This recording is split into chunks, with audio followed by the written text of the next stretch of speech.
Hi, good afternoon. I'd like to thank you very much for the feedback that I've received from last week's recording, Faith, Resilience, in Action.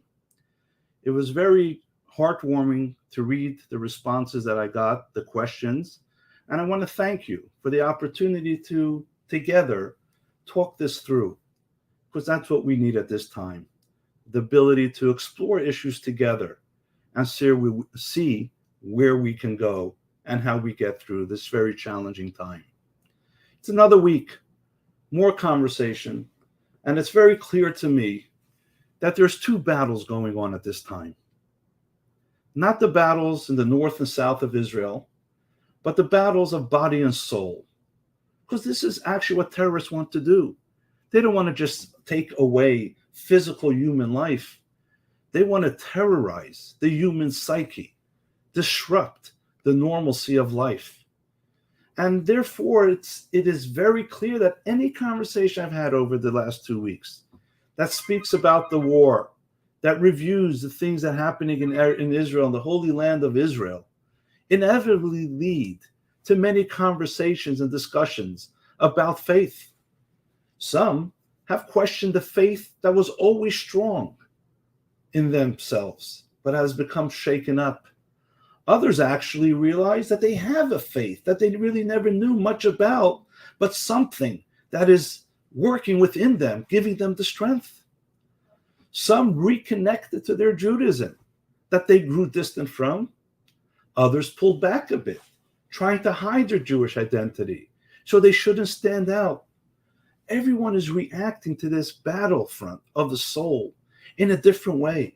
And I don't judge anyone, because the reality is that everyone is having their spiritual identity reawakened or reconnected to in one way or another. What has happened is there is this big global soul quake, a change, an underlying rumbling within every person's life, questioning or looking face to face. And what do they really believe in? What do they really identify like as a Jew? And therefore, as our brave soldiers and generals and military personnel are leading a war on the physical front lines in the Holy Land of Israel, it is incumbent on every one of us to engage and respond and react with the same urgency to that spiritual soul quake that is taking place with each and every one of us, with sensitivity, attention, but with the attention that it deserves as a very serious matter. So I'm going to help and guide this conversation in a very critical way. At this moment, I'm not serving in the IDF, and I can't fight on the front lines. We pray, we support, we feel connected, we give them the energy and the courage. But on the spiritual front, we have to all take up our spiritual arms and deal with this in a very critical way. Because there's two important lessons that we have learned from the current operation in Gaza and that Israel is facing. One is a failure of intelligence, and another is a very serious question. Not if we are going to be successful. We will. God's miraculous hands is continuously holding and bringing his people to victory. The question is, in the military front, what is going to be after the war, after we're successful? And those are the two issues, the two questions, quick lessons that I want to share with you about the failure of intelligence and what happens the day after.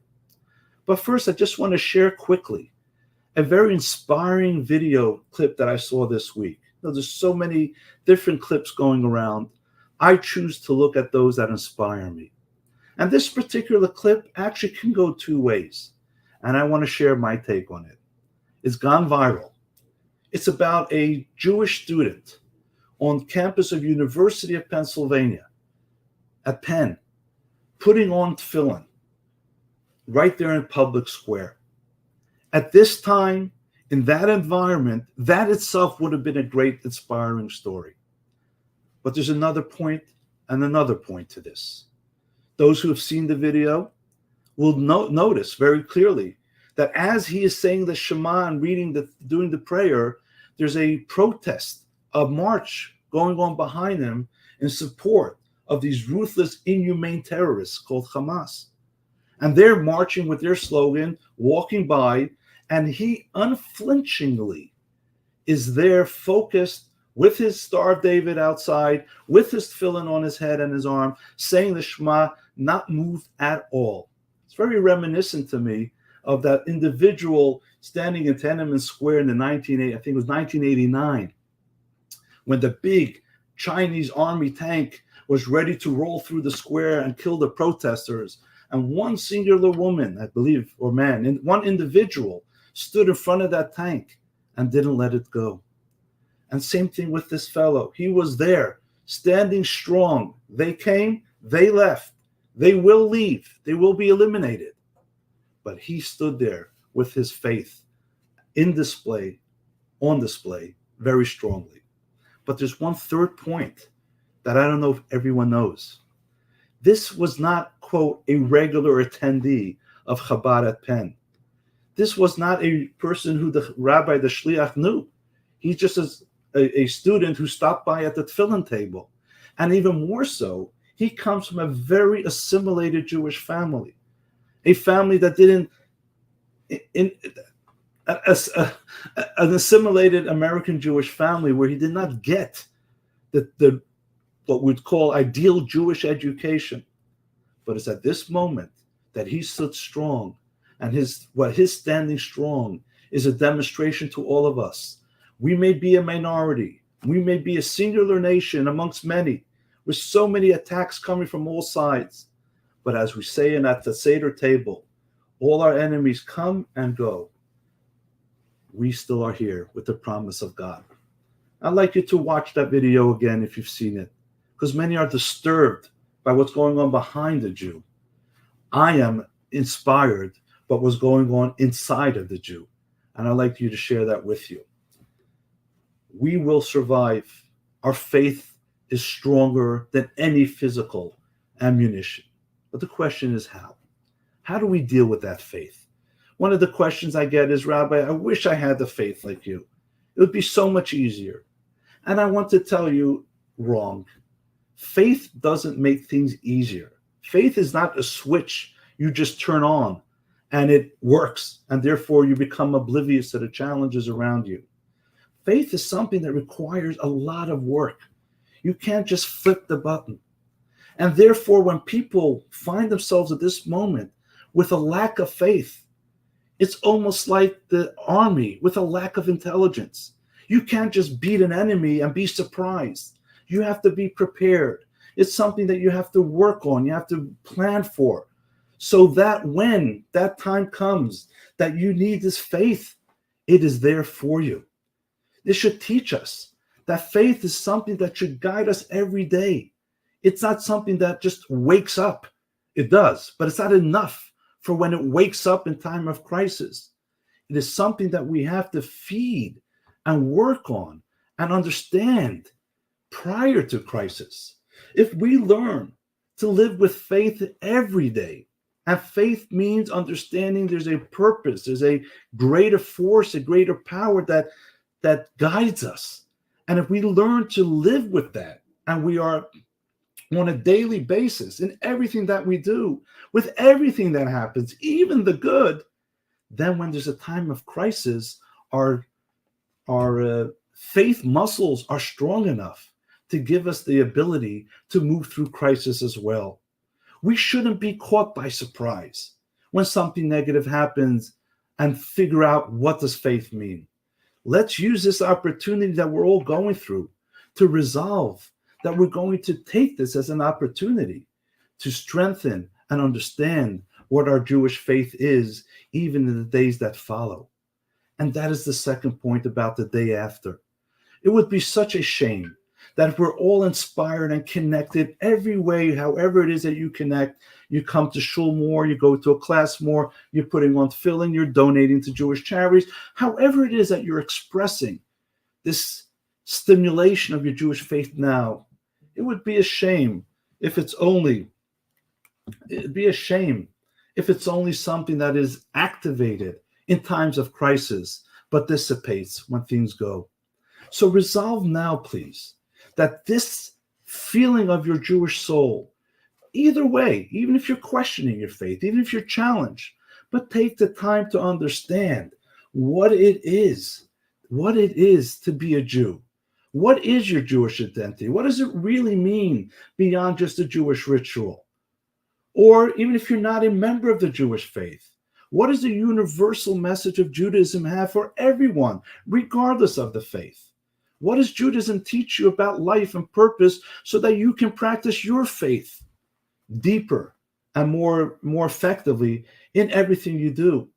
If the result of this experience going on now is us hiding and suppressing our Jewishness, two things. We have become additional casualties, and we will be missing the point of what Judaism really is. A person cannot hide from themselves, nor you shouldn't want to hide from yourself. And if you find yourself having those feelings of fear, of misunderstanding, ask the rabbi, speak to your friends. Don't suppress it, but see it as a wonderful opportunity to see and view another dimension of yourself that you can never hide. Let our questions and fears lead to enlightenment and personal exploration while we wait for results in Israel, and we pray and we support every effort that's going on in the Holy Land. Make sure not to ignore what's going on in your holy soul, because make no mistake, this whatever's going on in the Middle East is not about Jews. It's about the values of life. It's about approach to life. You have an army that is so worried about not killing a civilian unnecessarily, and people who ruthlessly rape women and kidnap children, I don't want to go through all that. This is a clash of ideas, and this should inspire a Jew and anybody with a human nature of kindness to reevaluate and understand how precious your moral compass is. And ask yourself, what is your moral compass? What is the thing that drives and feeds your value system? And whatever that is, make sure you strengthen it, not make it weaker. And therefore, it is very important that when we resolve now, that when things will be better, we will continue this conversation. We will continue to ask the hard questions. Asking hard questions is healthy about Jewish identity and Jewish faith, Jewish purpose in life, and meaning of everything that we do. Let's not be unprepared because we don't have the right Jewish intelligence, Torah intelligence to guide us in life. And let's not make a mistake of having it activated now, but letting it, God forbid, dissipate. And the way we do that is by engaging now in learning and understanding what it's all about. And I have a practical suggestion soon. But I want to, before the suggestion, conclude with a story. A story of a woman named Danielle Levy, who's a survivor of the music festival that was the first line of attack by Hamas almost 2 weeks ago. And the way she describes herself, hiding in a tree for 6 hours while the Hamas terrorists were hunting down Jews, treating them like animals. This is like the wild. It's like what happens in safaris, where you watch animals hiding in trees so they don't get eaten up. Terrible. And she describes what was going on in those 6 hours and how the only way she was able to navigate and find a safe hiding place is because she had her cell phone. And on the cell phone, she was able to go onto Google Maps and find how to navigate, while her uncle, who was in the IDF, was able to tell her how to survive. Because of that cell phone, because of that, as she says, because of that cell phone, because she had the GPS, she was able to take her group of friends, I think it was 3 or 4, and survive this attack and be alive to tell the story. Had she not had the phone, she would have been lost and perhaps killed like everyone else. And when I read that story, this is the message that I'm trying to bring out. Sometimes, not in our lives, we have the immediate surroundings that we have. But if you have the connection to something outside of you that can guide you, your spiritual GPS, we can survive so many of the smaller challenges that we have, like Danielle did. In the words of Danielle, when the police found her, she says that she credits being the only one with a phone as part of the reason they were rescued. I was the only one who can speak with the world and ask for help and let them know where we are and ask what happened and direction and how to get out of here alive. My friends, that is Jewish faith. It's our spiritual connection to something outside of us, something real, that when we tap into with an intelligent way, we are prepared for understanding and appreciating the good as well as time of crisis. But if we prepare ourselves to live a life guided by that deeper inner faith, then when things happen, we have that ability to survive. So I want to conclude with a very practical suggestion. And the practical suggestion is that we are starting on Monday. Rabbi Weinstein will be beginning a very important course on Kabbalah. Now, I just want to say this is not a course about Kabbalah. This is a course, let me just get the link up here. This is a course about you, because anything spiritual in Judaism always goes back. Everything in Judaism always goes back to who you are, to your soul, to your spiritual identity. And therefore, when you listen to this Kabbalah class, it's not going to be about Kabbalah. It's going to be a 6-week workout, and it's going to be intense, about spiritual perspective. How do you see things from a spiritual context? And when you're able to tap into that perspective, then things become a lot clearer. They don't necessarily become easier, but they become manageable, and you're able to pursue with purpose and with meaning. So I encourage you all to please go onto our website, jewishcenter.info. It's the first image on the homepage. Click the link, read about the course. As I said, it's not about Kabbalah. It's about you. It's about your soul. It's about giving you the strength. But this is the time. This is the time that we recommit to one thing. We commit to exploring in a proper and healthy way what Judaism means, what soul means, and how we can navigate this world in every aspect through a connection to an understanding of a deeper reality. I want to wish you all a good Shabbos. Again, I went a little longer than I intended to, but I hope the message is clear.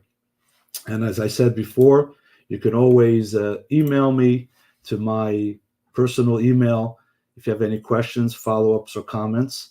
I've learned a lot from the emails that I've gotten this week, and I'd love to share more with you, hopefully in the next few weeks. In the meantime, have a good Shabbos. Women, don't forget to light your Shabbos candles on time today. Men, try to put on tefillin one more time in the coming week. And to all of us, Jew or non-Jew, people of all faith, connect to your soul, connect to our Creator, and let that be our moral compass. Good Shabbos.